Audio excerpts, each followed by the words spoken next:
On this video, we talk about creativity and the art of leaving relationships. Stay tuned.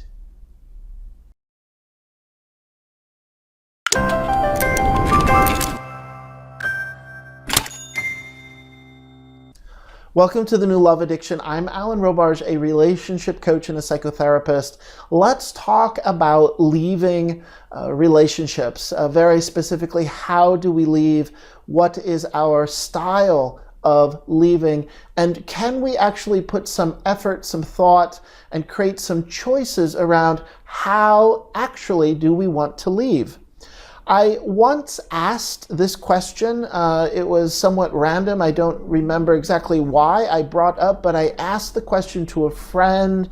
I asked him how he leaves relationships, and he very humorously but yet seriously said, like a cat in a washing machine on the spin cycle. And so that image, the imagery of a cat in a washing machine in the spin cycle, I thought to myself, thank God I don't have that experience in my life. I imagine we would call that style a very dramatic style, to leave like a cat in a washing machine. So the purpose of this video today is to really think about we are not limited to that one style. We might begin to think about what kind of style do you want? And usually we would just explore, create different adjectives, create different categories of what kind of ways are there to leave. A number of people leave perhaps what we'd call a disappearing style. They just exit. They just evaporate. They go away. And if you are on the receiving end of that experience, empathy to you, and we all, anyone who has any sensitivity can understand how painful that is. At the same time, we could have empathy and understanding for the person who is the one doing the disappearing. Sometimes it is out of fear and the inability to be direct and create an honest closure, to create clarity in the goodbye. But at the same time, oftentimes it's due to being so overwhelmed and crushed and hurt and conflicted, and the best thing that person can do in that moment is to disappear. So far we have this dramatic style. We could say there's a disappearing style.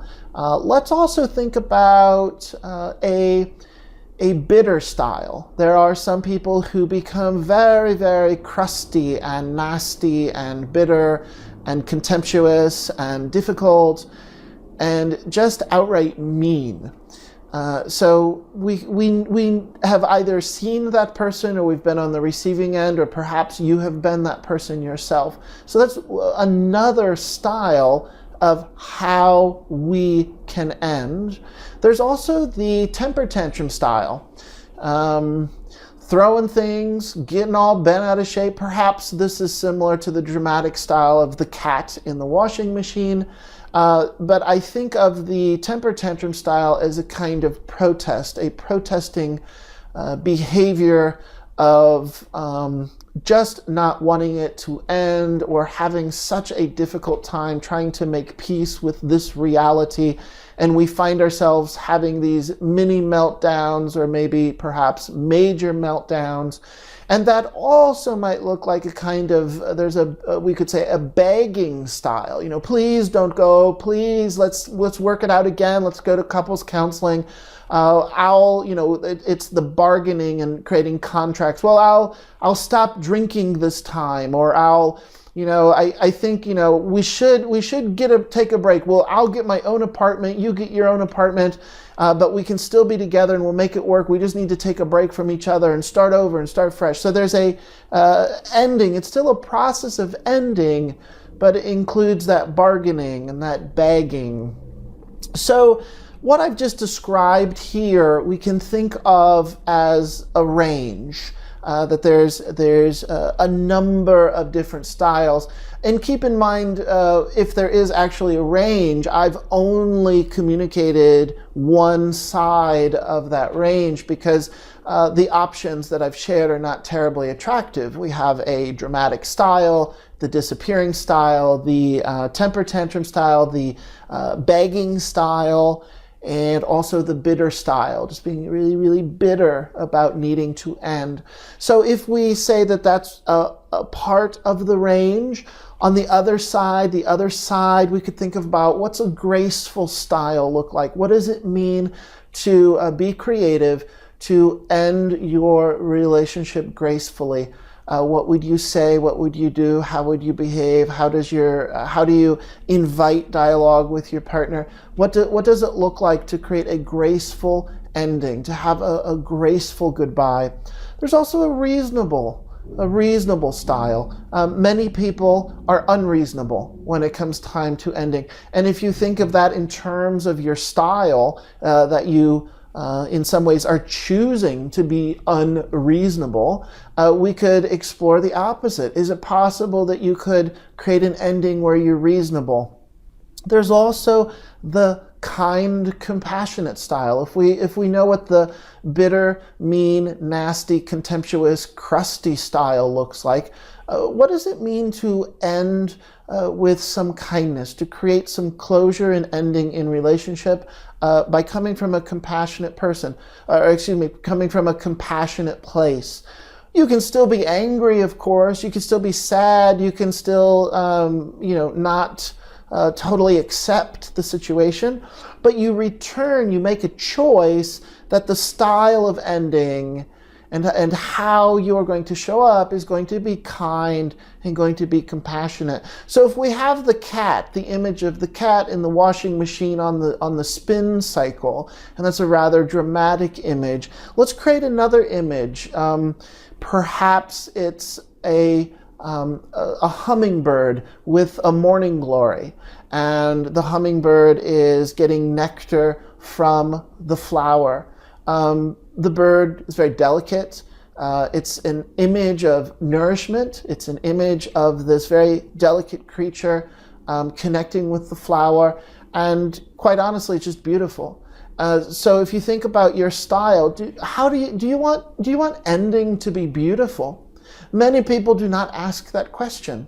And we do know, however, that many people make their endings ugly. There's so many endings that are ugly. So this gives you a chance to think about, how do I end well? How do I end with compassion and kindness? How do I end with grace? And how do I end with beauty? How can I focus on acknowledging the beauty of the relationship that we had? Now, one reason why it's hard to leave is that many people crave and desire and want closure, and they want participation specifically from their partner. We want the other person to join us in a goodbye process. We want the other person to be able to, over time, work out the goodbye and create closure together. Let's think in terms of a courtship, and I'm going to create the phrase, we'll call it a closure-ship.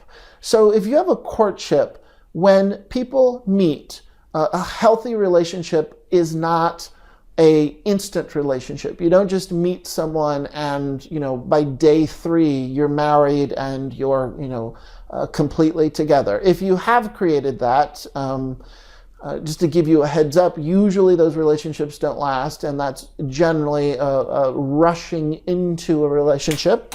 So if we do the opposite, when we are methodical and intentional and over time slowly getting to know someone, we are investing in the relationship. So it only makes sense that we have a desire, we have a need, and that it's almost like the natural order of things to do the opposite when it comes time to say goodbye, when it comes time to divest, when it comes time to create closure. We're very slowly, over a period of time, not just having one conversation, having 3, 4, 5 conversations, very intentionally beginning to distance ourselves from a person that perhaps we've been with for 2 years or for 5 years or for 12 years.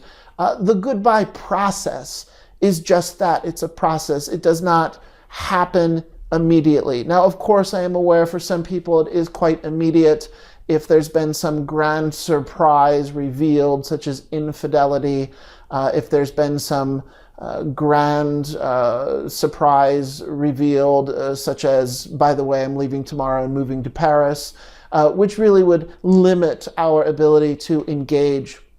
Now, the challenge, the problem, what I often see when working with clients is that we have this need, and it's a kind of naivete or wishful thinking. We would hope that our partner could participate and be available within reason, but would be available to go through a closure ship, to go through the process of saying goodbye. That requires a partner who is intentional. That requires a partner who is emotionally present. That requires a partner who is invested in being sensitive and caring and supportive of you as the other partner, and you need to do the same. The reason why then the idea of having a partner participate in closureship is a bit naive is that if the partner had those skills, and or if you have those skills, chances are if you can create such an intentional, honest closureship, you probably would have the skills to create repair and to address what needs to change in the relationship. And for the most part, a major reason why the relationship is ending is because you don't have this level of investment from both parties, this level of emotional connection that would allow for such depth of processing. And in the example that we're giving, it would mean a depth of processing a goodbye experience, processing an ending of the relationship. So even though we desire that so much, in general, it doesn't happen. Everyone wants a relationship to end honestly and kindly. I have yet to meet anyone that says they want their relationship to end with them being hurt and with the other person, being mean. We all want endings. We want to survive and come out on the other end of a goodbye reasonably intact and reasonably self-empowered, that we're able to move on and live our life. So we can, for ourselves, we can't always guarantee with our partner, but for moving forward, we can reflect on that and say, well, how do I provide that for my partner? How can I extend some kindness, and how can I practice, because it's a deeper part of my value system, that I want to end well, I do not want to end nasty. What we realize here when we think about this is that there's actually a lot of range and a lot of choice. And I often like to think of actors and actresses. It could be working on a film. It could be working on the stage. It doesn't matter in any context. Let's imagine Meryl Streep and the scene. There's a scene that's been written, and it's about an ending. There's a goodbye, and she is an actress. She's an accomplished actress, and it is her job. She makes choices. She has to make a choice. How is she going to end? And let's imagine in this scenario, the way that she ends is very nasty. And she has a tone in her voice, and her behaviors are very sharp. And she has these, she has daggers in her stare when she's talking. And you can tell that how she is executing her job, her playing the role, playing the part, is she's creating an ending of being very nasty and hurtful and bitter, and ending with a lot of contempt. And then let's imagine she comes to the end of the scene and the director says, cut. And then the director says, Meryl, that's great. You're amazing. You do so many things wonderfully. However, I want to see it differently this time. Do you think you can soften? Do you think that this time I want you to lead with your tenderness? I want you to lead with your tenderheartedness. And if you can get behind, if you think your partner, the other actor, the other person in the scene, that it would be safe enough for you to be that tender, can you lead from that tenderheartedness? And assuming Meryl Streep being who she is, she would very easily be able to say, yes, I will take on that style. I will take on that approach of ending. So this is a really good example, at least for me. I think it's a good example, and hopefully it resonates with you, is that what you're looking for is you're really beginning to think about in creative terms, how can you experiment and how can you choose how you want to end. And sometimes it might feel a little foreign because you might not feel like being kind. Which is something that you can do. You can end many ways. You just might not end those ways with a partner. And what I mean by this is you can talk this out. This is the idea of drama therapy, the idea of psychodrama. If you're in a group, let's say you're in a psychodrama group, you'd get to act out the ending. And although your partner would not be there, you would be able to experience and say the things that you wanted to say. And let's say that particular day of the drama therapy exercise or the psychodrama exercise, it was really important for you to go ahead and be the cat in a washing machine on the spin cycle. And you know in your body you just need to scream and act crazy and say some nasty things and get it out of your system.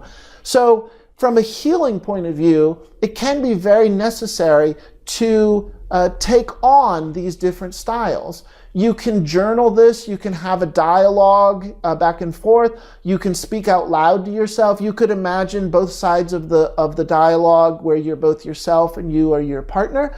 Also, this is the whole point of working with a therapist. This is why people see a therapist. You would be able, the therapist essentially would be the surrogate observer, or even at times could be a participant for you to have someone to play off of, and for you to be able to experience the range of the goodbye until, similar to like a pendulum swinging all over the place, until you find the appropriate style, the style that really fits for you, that is more in alignment with your values and how you actually want to end, and not that you're just losing your mind and you're crazy and you're angry and you're flailing all over the place, but in fact that you could begin to make choices about how you want the closure to go. Remember that this is an experiment. What you can do is experiment with how you want to end. In grief counseling, oftentimes there are 5 phrases that come up, and I hope I can remember them in this moment. These phrases are very important, that we oftentimes either need to reflect on this phrase for ourselves, or we actually need to say it to our partner. I'm angry. That's one of the phrases. I'm angry. I miss you. Or it could also be anticipation of the end, so we can say, I will miss you. So I'm angry, I miss you, I'm sorry. It's really important when ending a relationship, we reflect, not necessarily focusing like we did something wrong, or perhaps you did do something wrong, but it's a kind of more generic sorry. It's an admittance of a kind of, it's a sadness that it's not working out. I'm just sorry it's not working out. Like, I wish this relationship had worked out. I'm sorry. So we can say, I'm angry, I miss you, I'm sorry. The other word is thank you. We share gratitude with our partner. Again, if your partner is present, if your partner is available, if your partner is listening, if you actually can have a conversation and sit down, it can be really helpful to be able to say thank you. And simultaneously you can say, you know, there were equal number of parts that were frustrating, and I pulled my hair out, and it was really irritating, and although I was hurt, at the same time, I can just say, thank you for spending this time together. Thank you for being in relationship. And then the last thing that we need to say, and this is often this is the simple one, and at the same time, it's what so many of us don't have or are denied. It's the very literal goodbye.